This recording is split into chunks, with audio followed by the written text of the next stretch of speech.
Imagine that late tonight, when you are most alone in the quietest and loneliest hour, something slips into the room.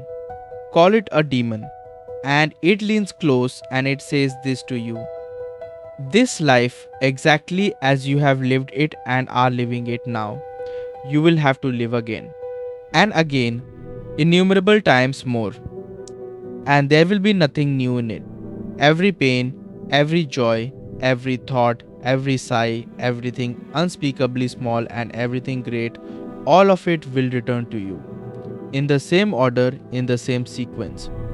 This same loneliness, this same room, this spider in the corner, and this moonlight between the trees, this very moment, and the demon itself whispering this to you. The hourglass of your existence turned over, again and again forever, and you turned with it a speck of dust in the glass. Now the demon falls silent and waits, and the only question left in the universe is your answer. Would you throw yourself down and gnash your teeth and curse it for what it just told you? Or is there some moment, some way of being in which you could look back at that demon and say, you are a god and I have never heard anything more divine? Sit with your honest reaction, because your reaction and nothing else is the truest measure of how you are actually living. And a philosopher built his entire philosophy around getting you to feel exactly what you are feeling right now. That is not my thought experiment. It belongs almost word for word to Friedrich Nietzsche, who published it in 1882 in a book called The Gay Science in a short passage he titled The Heaviest Weight. And it was not a passing fancy for him. He thought it might be the most important idea he ever had. He described where it came from with unusual precision. In August of 1881, he was walking through the woods along the shore of a lake in the Swiss Alps near a great pyramid-shaped boulder that still stands there today. And the thought struck him, he said later, like a flash of lightning. He scribbled it on a scrap of paper and wrote beneath it, 6,000 feet beyond man and time. He had been reaching for something for years, some idea powerful enough to replace the god his century had lost. Some way to make a human life matter absolutely without any heaven to guarantee it. And by that lake it arrived. He called it, in German, Die ewige Wiederkunft, the eternal recurrence, the eternal return of the same. And here is the first thing to understand, the thing that gives it all its terrible weight. This is not any of the comforting stories we usually tell about what comes after. It is not heaven, where a better existence waits to reward you. It is not reincarnation, where you come back as someone new with a clean slate and another chance. It is not even oblivion, the peaceful nothing where the accounts are finally closed. It is something far heavier than any of those. It is this, the very same life down to the last detail, with no edits, no improvements, no lessons applied, no growth carried forward. The same mistakes made in the same order. The same people lost in the same way. The same words you wish you could take back, said again, forever. You do not get to fix a single thing. You only get to do it again. Now you might reasonably ask the obvious question. Is it true? Did Nietzsche actually believe that time is a circle and we are all doomed to repeat ourselves literally forever? He did flirt with a kind of argument for it. If the universe contains only a finite amount of energy, he reasoned, but time stretches infinitely in both directions, then every possible arrangement of that energy, including the precise arrangement that is you hearing this right now, must eventually recur. Given infinite time, everything that can happen must happen again, an infinite number of times. It is a haunting little argument, and it is ancient. More than 2000 years before Nietzsche, the Stoic philosophers taught almost exactly this, and they taught it literally. The whole universe, they said, is periodically consumed in a great fire, a total conflagration they called ekpyrosis. and then reborn from the ashes, identical down to the smallest detail. Chrysippus, one of their sharpest minds, insisted that after the fire, the very same individuals would come to be again, doing the very same things. A wheel of time turning forever. So the idea itself is old. But here is Nietzsche's radical, unsettling innovation.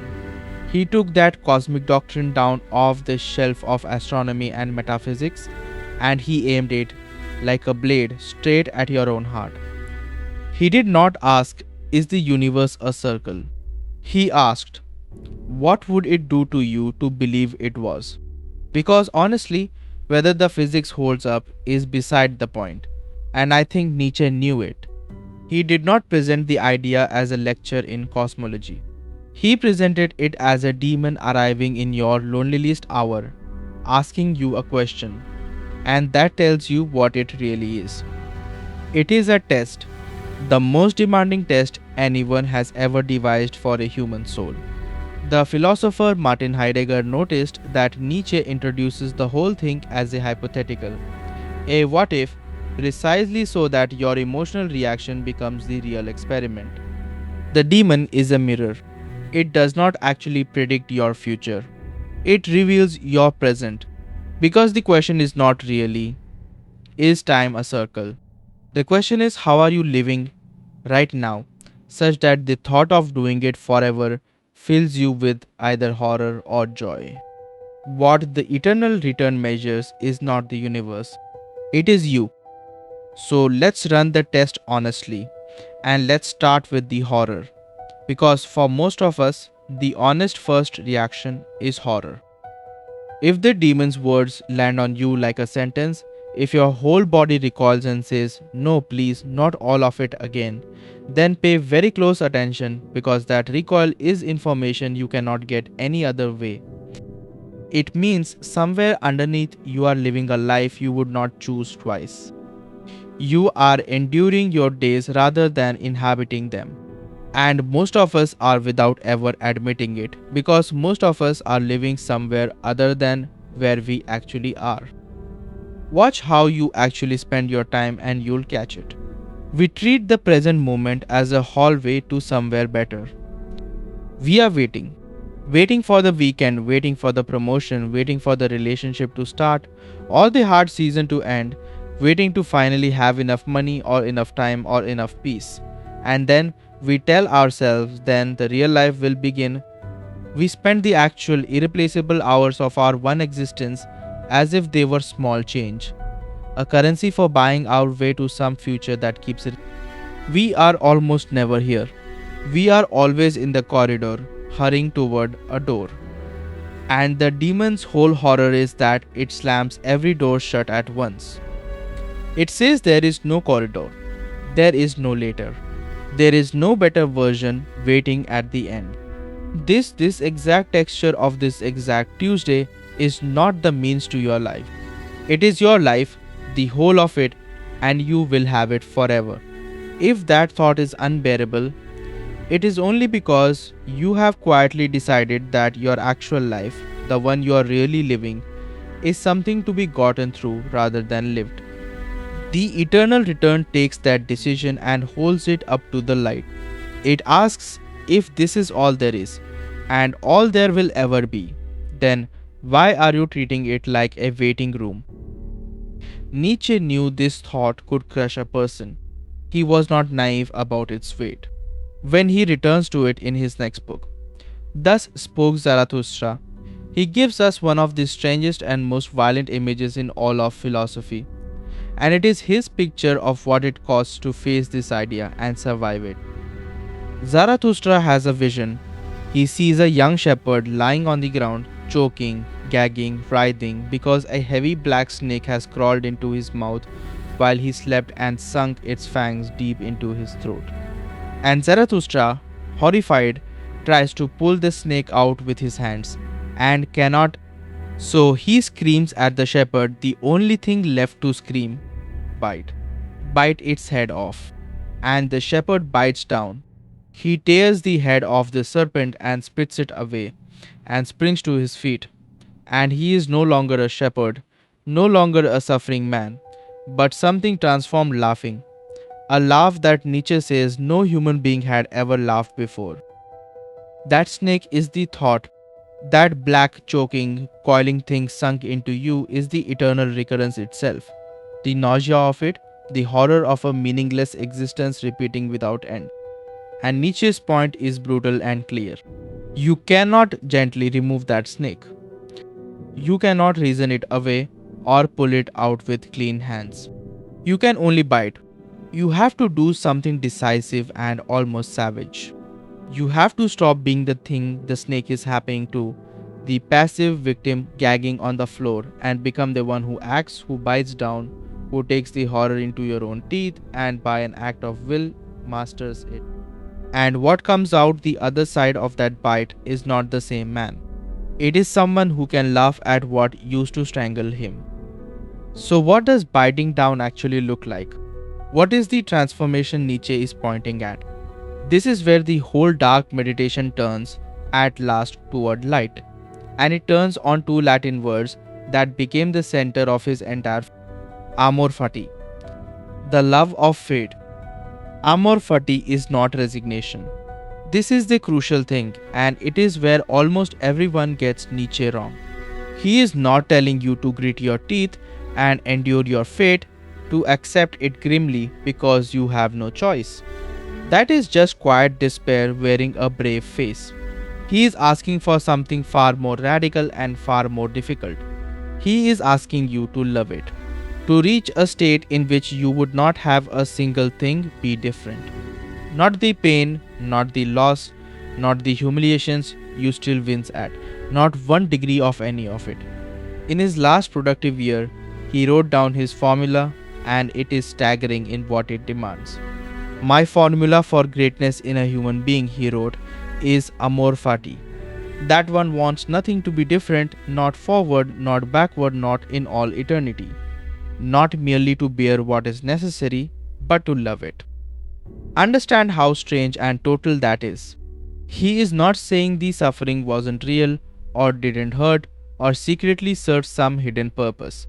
He is saying something harder. That your life is a single seamless whole, and that every terrible thing in it is woven into the same fabric as every good thing, so tightly that you cannot pull one thread without unraveling all of it. The person you are, the depth you have, the things you understand, the love you are capable of, all of it grew directly out of the worst that happened to you as much as the best. To wish the pain away is to wish yourself away. And so the person who has truly said yes to their life says yes to the whole of it, cause and consequence, wound and healing, and would take it all again exactly as it was, because it was theirs and it made them, and they would not trade the self it produced for an easier story. Now, not everyone was persuaded, and the most beautiful objection came from a novelist. In 1984, Milan Kundera opened his novel The Unbearable Lightness of Being by wrestling with exactly this idea, and he turned it upside down. Nietzsche called eternal recurrence the heaviest weight, because if everything you do returns forever, then every choice you make is pressed down with infinite significance. Cheat once and you cheat for all eternity. Every act is nailed to forever. But Kundera asked, what about the opposite, the world we actually seem to live in, where everything happens only once and then is gone, never to return? He called that lightness, and here is his devastating twist. That lightness is unbearable. Because if a thing happens only a single time and then vanishes forever, it is almost as if it never happened at all. The war that will never recur, the love that happened only once, our whole flickering unrepeatable existence weighs in a sense nothing. And a life that weighs nothing is a kind of horror all its own. So there are two terrors here, and you have to choose which one you live inside. The crushing weight of a life that repeats forever, or the unbearable lightness of a life that happens once and disappears.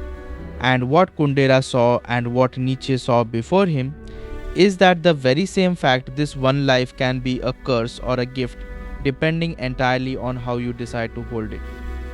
Which brings us finally to what you actually do with all of this.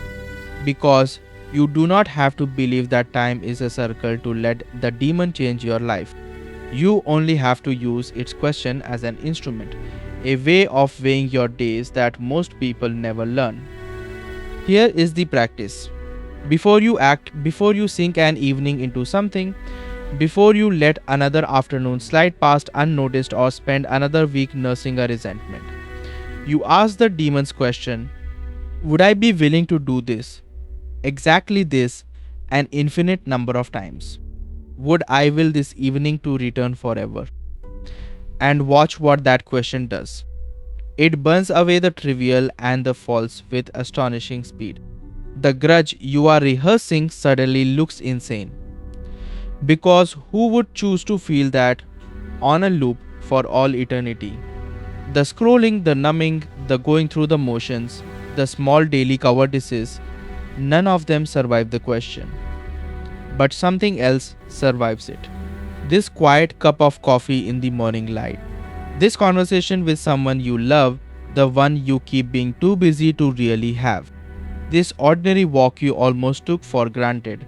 Hold those up against eternity and they don't shrink. They start to glow.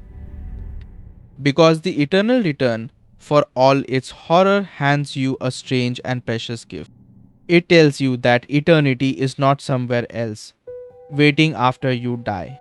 Eternity is hidden inside this moment. If the moment is one you would choose to live again. That is the whole aim of a human life, in Nietzsche's picture. Not to escape your fate and not merely to survive it, but to live in such a way that when the demon comes and some night in your loneliest hour it will come, you would not curse it. You would be able to look at everything, the joy and the grief and the boredom and the loss, the whole strange, unrepeatable catastrophe of having existed and want it again. To crave it, in his words, as the ultimate confirmation and seal. To become someone for whom the heaviest weight in the universe turns, in your hands, into the lightest and most beautiful thing you have ever been offered. You are not going to get a different life. That was never on the table. There is no other version of you in some better world, living the story you keep telling yourself you deserve. There is only this one, this exact one, with these exact people and this exact pain and these few uncountable, irreplaceable ordinary moments. The demon was never really asking about the future. It was asking whether you have the courage to fully arrive in the present and claim it, all of it, as your own, as if you had chosen every second and would choose it all again. So when it comes for you, some quiet night, and leans in close, and asks whether you would live this exact life again, forever, live now, so that you can look back at it without flinching and answer, yes, again, all of it, once more and 1,000 times more, and never any different. If this question follows you around for a few days, let it. I have written 2 small books that live in the same country as this one. The shadow you carry about the parts of yourself you would rather not meet, and on wanting about why we chase what we chase. The links are in the description whenever you are ready.